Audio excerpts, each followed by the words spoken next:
Hello students, last हम लोगों ने फिजिक्स में अध्यारोपण का सिद्धांत किया था और उस पर अपने न्यूमेरिकल भी किए थे। ठीक है, आज अपने नया टॉपिक पढ़ेंगे जिसका नाम है परावैद्युत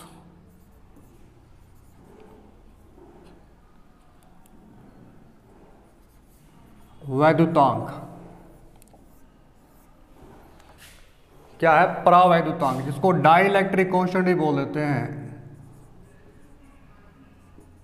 डाइलेक्ट्रिक कांस्टेंट, या इसको आप ये भी बोल सकते हो आपेक्षिक विद्युतशीलता।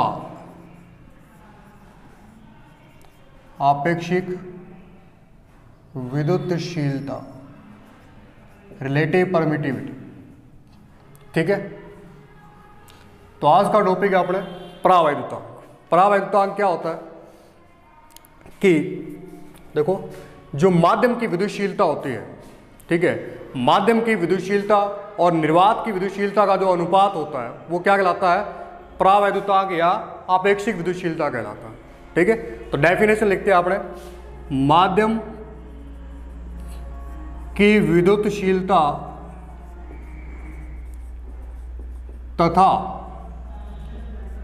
निर्वात की विद्युतशीलता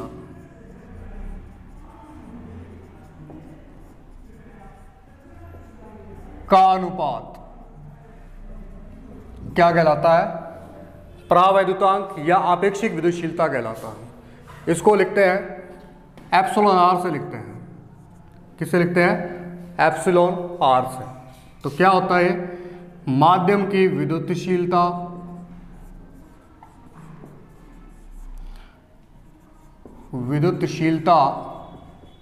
अपॉन में निर्वात की विद्युतशीलता।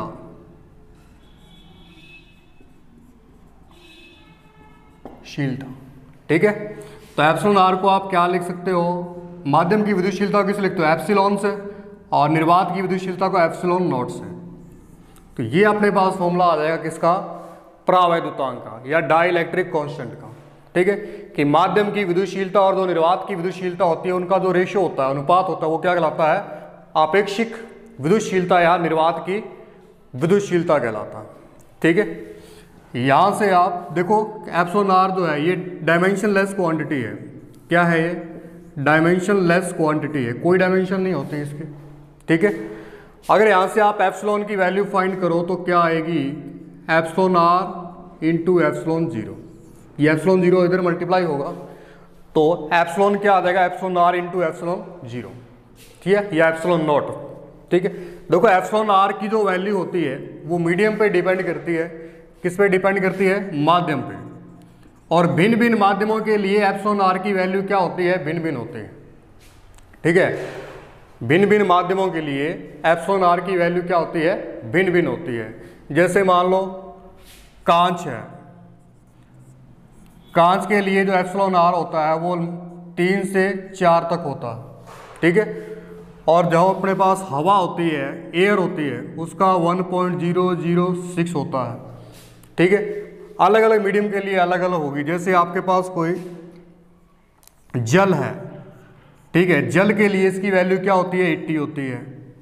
ठीक है, और मान लो आपके पास कोई धातु है या मेटल है कोई, तो उसके लिए इसकी वैल्यू इनफाइनाइट होती है। ठीक है, तो इस प्रकार से भिन्न भिन्न माध्यमों के लिए एप्सिलॉन आर की वैल्यू भिन्न भिन्न होती है। जैसे अगर आपको याद हो तो मैंने आपको जब ऑप्टिक्स पढ़ाया था उसमें आपने बात की थी म्यू आर या म्यू की। ये क्या था? अपवर्तनांक था। वहां जो ऑप्टिक्स में अपवर्तनांक जो वर्क कर रहा था वही इलेक्ट्रिसिटी में एप्सिलॉन आर वर्क कर रहा है मीडियम के लिए। ठीक है, देखो एप्सिलॉन आर की वैल्यू वहां क्या थी? अलग अलग माध्यमों के लिए अलग अलग थी। ठीक है, यहां भी म्यू आर की जो वैल्यू थी वो क्या थी? अलग अलग थी। और यहाँ एप्सिलॉन आर है, उसकी वैल्यू भी क्या है? अलग अलग माध्यमों के लिए अलग अलग। ठीक है, तो अपना परावैद्युतांक क्या होता है कि माध्यम की विद्युतशीलता और निर्वात की विद्युतशीलता का जो अनुपात होता है क्या कहलाता है? परावैद्युतांक या आपेक्षिक विद्युतशीलता कहलाता है। ठीक है, यहाँ से एप्सिलॉन की वैल्यू निकालोगे तो एप्सिलॉन आर एप्सिलॉन जीरो। अब आप भिन्न भिन्न माध्यमों के लिए एप्सिलॉन आर की वैल्यू क्या होती है? भिन्न भिन्न होते हैं। ठीक है। अब यहाँ पर एप्सिलॉन आर की यहाँ पर वैल्यू पुट करके आप क्या फाइंड कर सकते हो, एप्सिलॉन की वैल्यू फाइंड कर सकते हो, यानी कि माध्यम की विद्युतशीलता आप इस फॉर्मूले से फाइंड कर सकते हो। ठीक है, तो ये होता है परावैद्युतांक।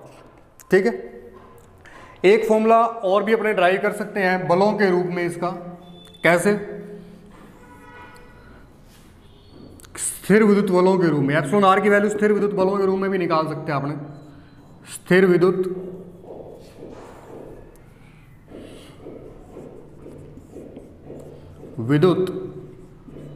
बलों के रूप में या बल के रूप में इसकी वैल्यू फाइंड कर सकते हैं अपन। मान लो दो चार्ज हैं, ये 2 पॉइंट चार्ज हैं Q1 Q2। सबसे पहले ये निर्वात में है तो इनके बीच लगने वाला बल F0 मान लो आप, कितना होगा F0 बराबर K Q1 Q2 K Q1 Q2 upon में R²। K की वैल्यू निर्वात में है तो निर्वात के लिए K की वैल्यू क्या होती है 1 अपॉन में 4 pi epsilon not Q1 Q2 upon में R²। ये निर्वात के लिए किसकी होगी, वैल्यू हो जाएगी। ठीक है, अब मान लो यही चार्ज आपने मीडियम में रख दिए, जैसे इनको माध्यम में रखा आपने तो माध्यम में जो बल है वो मान लो कितना लग रहा है, इसमें Fm लग रहा है। कितना लग रहा है, Fm लग रहा है। तो मान लो माध्यम के लिए क्या हो जाएगा ये बल, माध्यम के लिए Fm 1 अपॉन में 4 पाई एप्सिलॉन, माध्यम की विद्युतशीलता आएगी इसमें। ठीक है, Q1 Q2 अपॉन में R²। इक्वेशन नंबर इसको क्या दे दोगे आप, 2 दे दो। ठीक है, अब अपने क्या करते हैं, समीकरण नंबर जो 1 है उसमें 2 का क्या कर देंगे, डिवाइड करेंगे। समीकरण 1 में 2 का डिवाइड करेंगे, इक्वेशन 1 डिवाइडेड बाय 2। ठीक है, इक्वेशन 1 में लेफ्ट हैंड साइड क्या है F0, ठीक है, अपॉन में यहाँ क्या है Fm, और राइट हैंड साइड में इक्वेशन 1 में 1 अपॉन में 4 pi epsilon not Q1 Q2 upon में R²। और इधर क्या है मीडियम के लिए फोर्स 1 अपॉन में 4 pi epsilon Q1 Q2 upon में R²। Q1 Q2 R², Q1 Q2 R² cancel हो जाएगा, 1 अपॉन में 4 पाई से 1 अपॉन में 4 पाई कैंसिल हो जाएगा। तो बचा क्या अपने पास F0 बटा में Fm बराबर में 1 अपॉन एप्सिलॉन 0 अपॉन में 1 अपॉन एप्सिलॉन। इसको यदि आप सॉल्व करते हो, इसको सॉल्व करोगे तो आपके पास क्या मिलेगा, आपको इसको सॉल्व करोगे तो F0 बटा में Fm बराबर, इसको सॉल्व करोगे ऊपर एप्सिलॉन आ जाएगा, नीचे क्या आ जाएगा एप्सिलॉन 0 आ जाएगा। अब यहाँ पर देखो एप्सिलॉन बटा में एप्सिलॉन 0 क्या होता है, एप्सिलॉन r होता है। तो यहाँ पर अपने क्या रख सकते हैं, F0 बटा में Fm बराबर में एप्सिलॉन r। ठीक है, तो यहाँ से एक डेफिनेशन आप और भी बना सकते हो कि दो स्थिर बिंदुवत आवेशों में निर्वात में लगने वाले स्थिर विद्युत बल और माध्यम में लगने वाले स्थिर विद्युत बल का जो अनुपात होता है वो क्या कहलाता है, आपेक्षिक विद्युतशीलता या परावैद्युतांक कहलाता है। ठीक है, बात समझाइए आपको। निर्वात में लगने वाले स्थिर विद्युत बल और माध्यम में लगने वाले स्थिर विद्युत बल क्या जो अनुपात होगा वो क्या कहलाएगा, आपेक्षिक विद्युतशीलता कहलाएगा। ठीक है, अब यहाँ से एक कंसेप्ट स्ट्रॉन्ग कर सकते हैं अपने इस फॉर्मूले से, वो क्या है देखो यहाँ लिख रहा हूँ मैं। जैसे इसको मिटा दे, जैसे मान लो आपके पास फॉर्मूला आया F0 अपॉन में Fm is equal to epsilon r।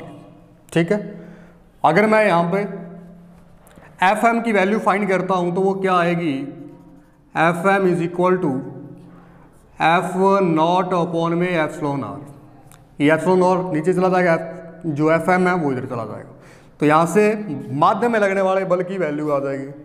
और यहाँ से मैं ये भी लिख सकता हूँ Fm जो है वो इन्वर्सली प्रोपोर्शनल टू है किसके, एप्सिलॉन r के। बात समझाइए आप, जो Fm है जो माध्यम में बल लग रहा है वो आपेक्षिक विद्युतशीलता या परावैद्युतांक के क्या है, इनवर्सली प्रोपोर्शनल टू है, यानी कि व्युत्क्रमानुपाती है। तो इसका मतलब क्या हुआ कि यदि आप एप्सिलॉन आर को बढ़ाओगे, यदि आप एप्सिलॉन आर को बढ़ाओगे तो माध्यम में का जो बल है वो क्या हो जाएगा, माध्यम में लगने वाला बल है वो क्या हो जाएगा, कम हो जाएगा। और एप्सिलॉन आर कम होगा तो बल क्या होगा, ज्यादा होगा।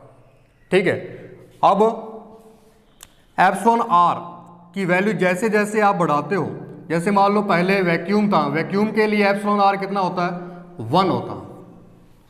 ठीक है, वैक्यूम के लिए एप्सिलॉन आर क्या होता है, 1 होता है। तो यहाँ बल सर्वाधिक होगा।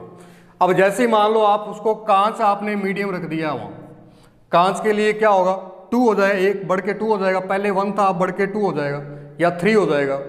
ठीक है, तो एप्सिलॉन आर की वैल्यू बढ़ गई, इसका मतलब बल क्या हो जाएगा, कम हो जाएगा। यानी कि बात यह है कि यदि आपके पास 2 इलेक्ट्रोस्टैटिक चार्जेस हैं, ठीक है, स्थिर विद्युत आवेश हैं, यदि वो निर्वात में है तब वहाँ सर्वाधिक बल लगेगा।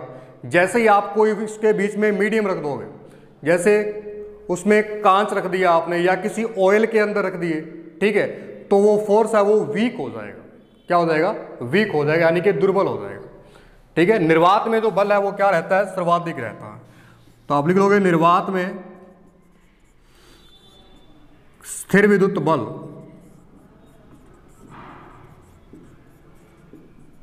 सर्वाधिक होता है।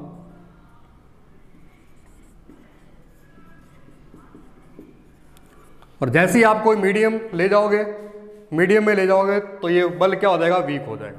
यानी कि एप्सिलॉन आर है वो एफ एम के क्या है, इनवर्सली प्रोपोर्शनल टू है।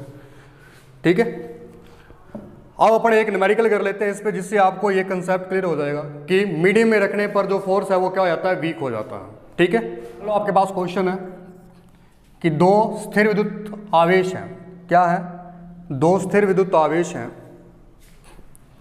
Q1 और Q2। ठीक है, Q1 और Q2 क्या है, 2 स्थिर विद्युत आवेश हैं। निर्वात में इनके मध्य लगने वाला जो बल है, निर्वात में लगने वाला जो बल है वो मान लो आपके पास 18 न्यूटन है। कितना है, 18 न्यूटन है। और इसके बाद इनके मध्य यदि 6 परावैद्युतांक का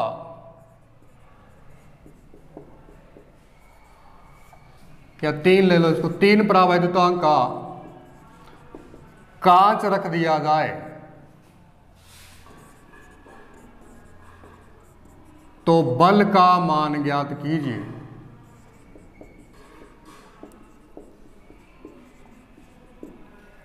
ठीक है, यानी कि 3 परावैद्युतांक का आपने क्या कर दिया, मीडियम रख दिया। ठीक है, यानी कि जैसे 2 ये चार्ज आपके पास Q1 और Q2 है, जब ये निर्वात में थे, इसके बीच में एयर थी या वैक्यूम था, ठीक है, तब अपने पास जो बल लग रहा था वो कितना था, 18 न्यूटन लग रहा था। अब अपने क्या किया, इन दोनों जो चार्जेस हैं Q1 और Q2, इसके बीच में एक ग्लास की प्लेट रख दी। ठीक है, कांच रख दिया। ये जो कांच है इसका परावैद्युतांक कितना है, 3 है। कितना है इसका परावैद्युतांक, 3 है। तब बल ज्ञात करना आपको कितना होगा, यानी कि इस माध्यम में बल कितना होगा वो बताना। ठीक है, तो हम लोगों ने फॉर्मूला पढ़ा है कि एप्सिलॉन आर जो है वो क्या होता है, F0 बटा में FM। ठीक है, अपने को गिवन क्या है, F0 आपको दिया हुआ है, एप्सिलॉन आर आपको दिया हुआ है, FM आपको फाइंड करना है। ठीक है, तो FM ज्ञात करना, तो FM की वैल्यू यहां से फाइंड करो, आप क्या आएगी, F0 बटा में एप्सिलॉन आर। ठीक है, F0 कितना आपके पास, 18, और एप्सिलॉन आर कितना है, 3 है। 3 6 18, तो FM कितना आ जाएगा, 6 न्यूटन। ठीक है, तो देखो निर्वात में बल कितना था, 18 न्यूटन था। जैसे ही आप किसी मीडियम में लाए या कोई मीडियम लाए यहाँ, तो बल कितना रह गया, 6 न्यूटन। यानी कि माध्यम आते ही बल क्या हो गया, वीक हो गया। ठीक है, यानी कि जैसे ही आप किसी माध्यम में लाते हो तो बल क्या हो जाता है, वीक हो जाता है। निर्वात में बल सर्वाधिक रहता है, और जैसे ही आप कोई मीडियम रखोगे तो बल क्या हो जाएगा, कम हो जाएगा। ठीक है, तो ये था अपना परावैद्युतांक या डाइलेक्ट्रिक कांस्टेंट। देखो ये परावैद्युतांक पढ़ा आपने, ये क्या है, परावैद्युतांक। इसी के जैसा एक शब्द आता है परावैद्युत, आगे आपको एक शब्द मिलेगा परावैद्युत। परावैद्युत क्या होता है, जो कुचालक पदार्थ होता है,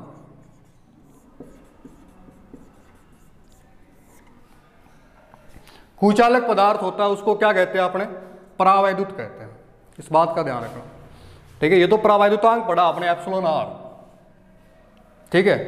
और जो कुचालक पदार्थ होते हैं वो क्या होते हैं, उनको परावैद्युत बोल देते हैं, ठीक है। तो ये होता है परावैद्युत। होता है इलेक्ट्रिक फील्ड, विद्युत क्षेत्र या इलेक्ट्रिक फील्ड। विद्युत क्षेत्र क्या होता है, देखो अगर मान लो आपके पास कोई आवेश है या आवेश वितरण है या आवेश कहीं पर डिस्ट्रीब्यूट किया गया है, ठीक है। मान लो आपके पास कोई चार्ज Q है, ये चार्ज क्या है, Q, ठीक है।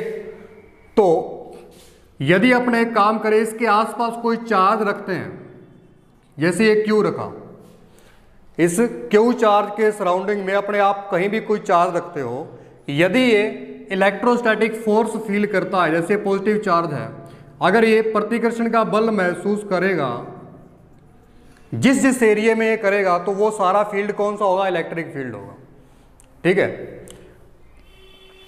यानी कि यदि किसी आवेश और आवेश वितरण के चारों ओर स्थित वह क्षेत्र, आवेश या आवेश वितरण के चारों ओर स्थित वह क्षेत्र जहां पर कोई अन्य आवेश बल महसूस करता है, तो उसको अपने क्या कहते हैं, विद्युत क्षेत्र कहते हैं, ठीक है। अब जैसे जैसे आप दूर लेके जाओगे तो ये बल महसूस करना एक एरिया पर बंद कर देगा। मान लो इसके बाद ये बल महसूस नहीं कर रहा, ठीक है। इस बाउंड्री के अंदर आते हो तो यहाँ इस पर प्रतिकर्षण बल लग रहा है, और इस बाउंड्री से बाहर जाते हो तो प्रतिकर्षण बल नहीं लग रहा। यानी कि इतना इतना तो क्या है, इलेक्ट्रिक फील्ड है, और यहाँ कोई भी इलेक्ट्रिक फील्ड नहीं है, ठीक है। यानी कि आवेश के चारों ओर स्थित वह क्षेत्र जहां पर कोई अन्य बल कोई अन्य आवेश बल महसूस करता है, तो वो क्या कहलाता है, विद्युत क्षेत्र कहलाता है, ठीक। जैसे आपने देखा होगा, मैग्नेट देखा होगा, चुंबक, ठीक है। जैसे आसपास लोहा बिखेरते हैं आपने, तो चुंबक रखने पर वो क्या होता है, आकर्षित हो जाता है, ठीक है। जैसे जैसे लोहे को आप दूर लेके जाओगे, जैसे, ठीक है, वैसे वैसे वो फील्ड से बाहर चली जाएगी, ठीक है। एक अवस्था ऐसी आएगी जहां पर वो लोहे को आकर्षित करना बंद कर देगी, यानी कि वहां पर चुंबकीय क्षेत्र नहीं होगा, ठीक है ना। तो उसी प्रकार से विद्युत क्षेत्र है। यदि आवेश वितरण के चारों ओर यदि कोई आप कोई चार्ज रखते हो, और यदि वह कोई बल महसूस करता है, तो उसको अपने क्या कहते हैं, विद्युत क्षेत्र कहते हैं। ये सारा एरिया क्या कहलाएगा, इलेक्ट्रिक फील्ड कहलाएगा, ठीक है। तो ये होता है विद्युत क्षेत्र। तो इसकी डेफिनेशन लिख सकते हो, किसी आवेश या आवेश वितरण के चारों ओर स्थित वह क्षेत्र जहां पर कोई अन्य आवेश बल महसूस करता है, तो वो सारा क्षेत्र क्या कहलाता है, विद्युत क्षेत्र कहलाता है, ठीक है।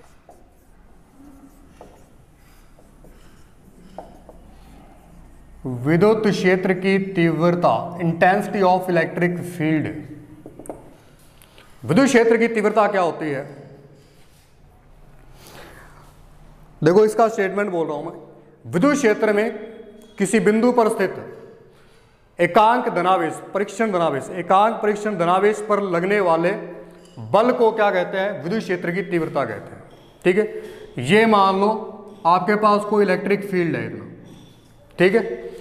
अब यहां पर आपने कोई टेस्ट चार्ज रख दिया Q0, परीक्षण धनावेश। देखो परीक्षण धनावेश के बारे में देख लो पहले, टेस्ट चार्ज क्या होता है। टेस्ट चार्ज, जैसे एक तो मैंने आपको करवाया था बिंदुवत आवेश, पॉइंट चार्ज करवाया था आपको, ठीक है। अब टेस्ट चार्ज के बारे में बता रहा हूं कि टेस्ट चार्ज क्या होता है। देखो टेस्ट चार्ज क्या होता है, यह एक धनावेश है, क्या है, धनावेशित होता है, ठीक है, और अति अल्प होता है, बहुत ही छोटा चार्ज होता है, ठीक है। क्या होता है, बहुत ही छोटा होता है, यानी कि Q0 जो है वो कंटेंट 10 to 0, इसकी लिमिट क्या आती है 10 to 0, बहुत ही छोटा सा चार्ज होता है, ठीक है, जिसको अपने ओनली टेस्ट के लिए यूज करते हैं, इसलिए इसको परीक्षण धनावेश बोल दिया जाता है, क्या बोलते हैं, परीक्षण धनावेश बोलते हैं, परीक्षण धनावेश, टेस्ट पॉजिटिव चार्ज। ठीक है, तो ये धनावेशित होता है, हमेशा धनावेशित रखना आपको। ठीक है, और अति अल्प होता है। ठीक है, बहुत ही छोटे अमाउंट का, छोटी वैल्यू का होते हैं। और Q0 की लिमिट 10 to 0 होती है, यानी कि बहुत ही छोटा होता है।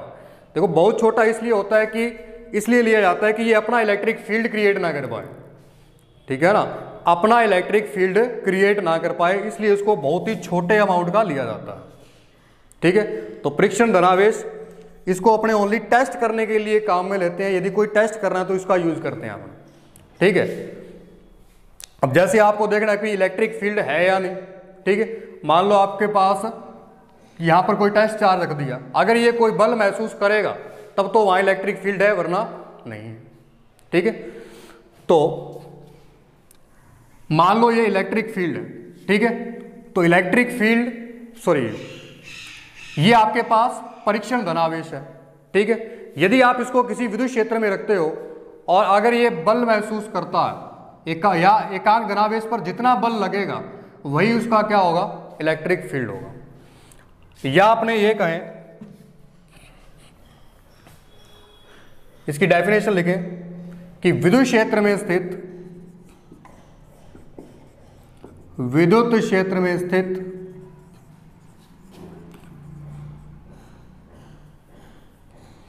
किसी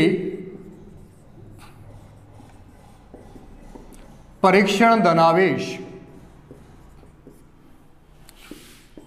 पर लगने वाले स्थिर विद्युत बल तथा परीक्षण धनावेश के अनुपात को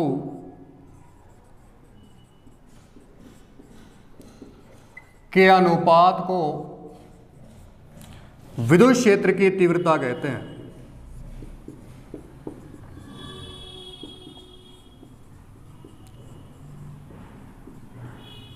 बात समझाइए आप? इसको कैपिटल ई से लिखते हैं,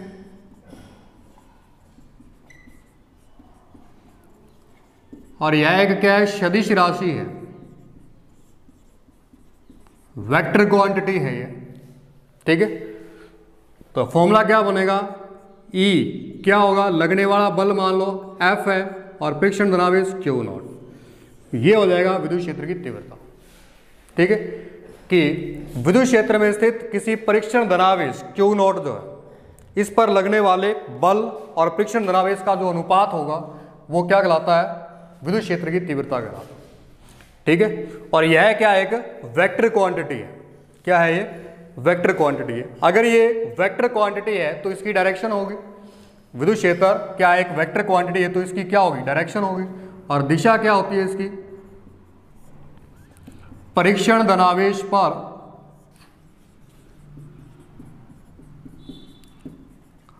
लगने वाले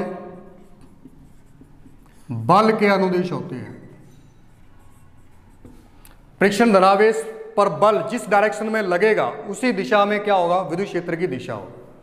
ठीक है, मान लो टेस्ट चार्ज पर फोर्स है, वो इस डायरेक्शन में लग रहा है, तो इलेक्ट्रिक फील्ड की डायरेक्शन भी क्या होगी, यही होगी। ठीक है, कि परीक्षण धनावेश पर लगने वाले बल के अनुदिश इसकी क्या होती है, डायरेक्शन होती है। तो बात समझ आई आपको कि विद्युत क्षेत्र की तीव्रता क्या होती है, किसी भी विद्युत क्षेत्र में स्थित परीक्षण धनावेश पर लगने वाले स्थिर विद्युत बल और परीक्षण धनावेश का जो अनुपात होता है, रेशो होता है, वो क्या कहलाता है, विद्युत क्षेत्र की तीव्रता कहते हैं। या आपने क्या एक डेफिनेशन पढ़ी थी प्रारंभ में कि एकांक विद्युत क्षेत्र में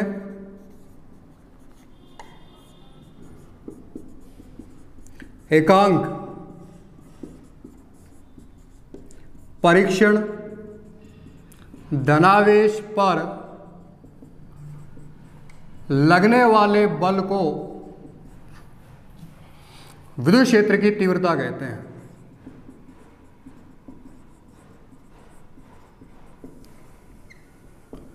ठीक है, कि यदि परीक्षण धनावेश क्या हो, एकांक हो, यानी कि Q0 की वैल्यू क्या हो, 1 हो, तो यहां वैल्यू रखोगे तो E बराबर क्या हो जाएगा, F हो जाएगा, कि एकांक धनावेश पर जो बल लगेगा वही क्या होगा, विद्युत क्षेत्र की तीव्रता।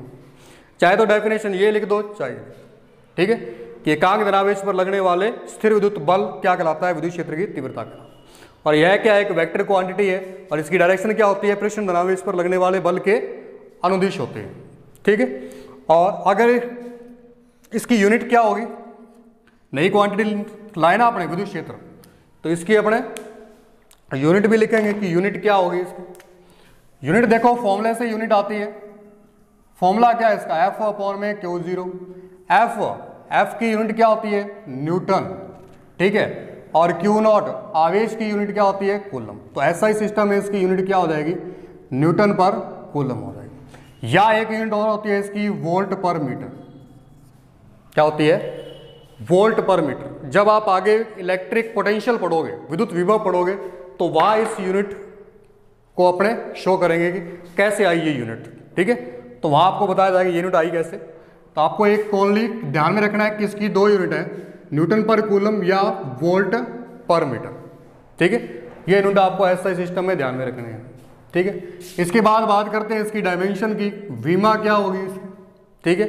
वीमा फॉर्मूले से ही आती है, वीमा एफ बटा में क्यू नॉट। एफ की डायमेंशन मैंने बताया था आपको ध्यान में रखनी है, इसी से कई डायमेंशन बन जाती है। तो एफ की डायमेंशन m1 L1 t की पावर -2 और क्यू नेट नोट क्या होता है, ए टी होता है, ये अपने फाइंड कर चुके लेसन की शुरुआत में। तो यहाँ से ये ऊपर जाएगी m1 L1 t की पावर -2 a -1 t -1। तो डायमेंशन क्या है, m की 1 L की 1 t की -2 और -1 कितनी हो जाएगी, -3 a की -1। ये इलेक्ट्रिक फील्ड की क्या आ जाएगी, डायमेंशन आ जाएगी, ठीक है। तो ये अपने पढ़ा विद्युत क्षेत्र के बारे में प्रारंभिक नॉलेज, ठीक है, कि विद्युत क्षेत्र क्या होता है, विद्युत क्षेत्र की तीव्रता क्या होती है। और कल अपने विद्युत क्षेत्र की गणना करेंगे एक पॉइंट चार्ज के कारण, ठीक है, और डायपोल या विद्युत द्विध्रुव के कारण, ठीक है। तो आज के लिए इतना ही, थैंक यू।